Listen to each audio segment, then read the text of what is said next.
Assalamualaikum warahmatullahi wabarakatuh. Halo semua, kembali lagi di channel YouTube aku. Nah, masih pada kajian Mikrotik and the Channel Preparation. Sekarang kita sudah mulai masuk ke akses mikrotik. Langsung saja kita masuk ke pembahasan kita yang pertama, yaitu metode akses mikrotik routers. Nah, pada mikrotik itu terdapat sebuah router port yang berupa keyboard, serial console, dan juga ada remote server terminal atau SSH. Sedangkan untuk protokol OS-nya itu menggunakan Inbox, FTP, API, Website, NUFT, lokal, dan lainnya. Nah, selanjutnya ada akses router port with Winbox. Cara paling mudah dalam mengakses dan mengkonfigurasi router mikrotik adalah menggunakan Winbox, serial device, real device. Untuk aplikasi Winbox available on Windows, terkait macOS dan Linux, itu bisa menggunakan pihak ketiga. Antara router dan laptop dihubungkan menggunakan kabelan, lalu available access by MAC and IP address. Selanjutnya ada user, secara default itu menggunakan admin, lalu passwordnya kosong. Nah, lalu untuk akses router port with Winbox, sini bisa kalian lihat ada topologinya kurang lebih seperti ini.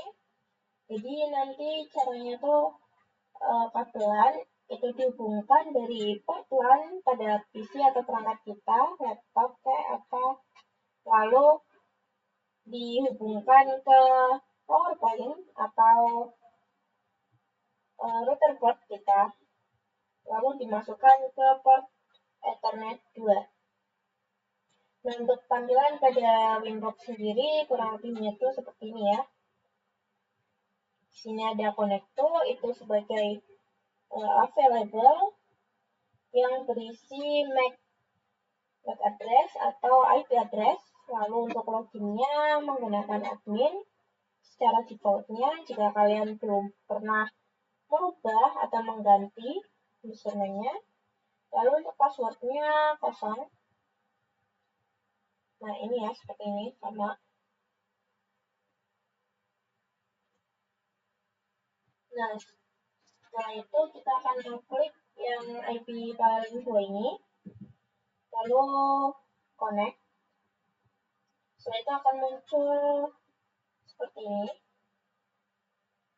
Akan keluar teks seperti ini ya. Itu bisa di-remove saja. Selanjutnya ada akses virtual mikrotik VNetLab with Winbox. VNetLab atau lab alat emulator jaringan paket itu merupakan persiapan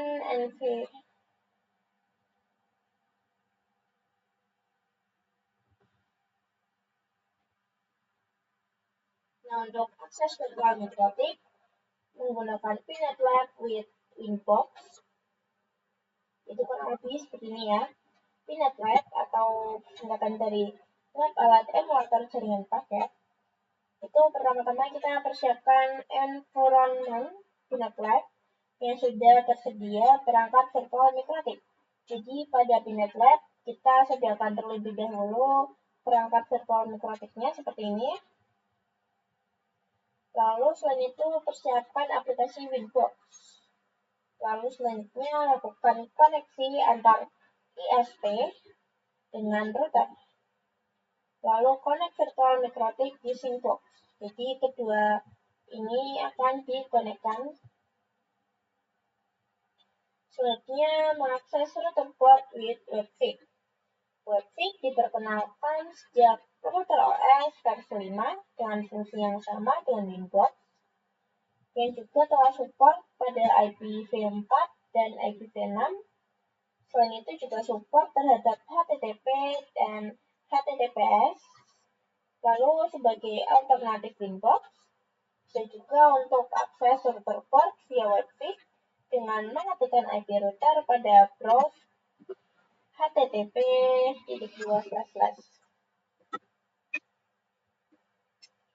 Nah, untuk tampilan Pinet Lab kurang lebih seperti ini ya. Untuk masuk ke terminal, pada bagian routernya, kalian klik 2 kali. Nah, lalu akan muncul seperti ini. Tapi sebelum itu, kalian bisa cek untuk mengecek IP-nya, kalian bisa ketikkan perintah IP address print. Nanti akan muncul IP Pinet Lab-nya. Nah, lalu IP Pinet Lab tersebut pada Winbox kita akan menambahkan sebagai IP address dengan cara klik IP, lalu pilih bagian addresses. Setelah itu kalian bisa klik tanda plus, lalu masukkan IP yang tadi ada di Pinet Lab. Nah, lalu akan seperti ini. Selanjutnya ada Quick Set. Quick Set ini merupakan konfigurasi cepat settingan dasar router dalam satu tampilan, lalu dapat diakses melalui Winbox atau WebFig. Jadi, Quick Set ini ada pada Winbox dan juga WebFig. Jika pada Winbox, itu terdapat pada bagian paling atas. Ini. Selanjutnya ada Remote Access, Telnet, and SSH based on Terminal Command Line Interface. Jadi, Telnet dan SSH itu basicnya terminal command line ya. Selanjutnya, akses router via text atau CLI dapat dilakukan melalui SSH, Telnet, konsol, new terminal atau Winbox, dan juga terminal atau WebFig. Lalu digunakan untuk merunning script atau ketika akan mengakses router dengan keterbatasan bandwidth. Untuk mengakses router via remote SSH atau Telnet, maka bisa menggunakan aplikasi remote client seperti PuTTY, WinSDT, dan sebagainya. Nah, selanjutnya ada serial console.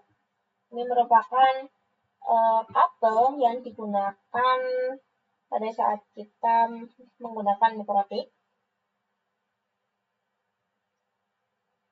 Serial console digunakan apabila kita lupa atau salah dan telah mendisable semua interface pada mikrotik.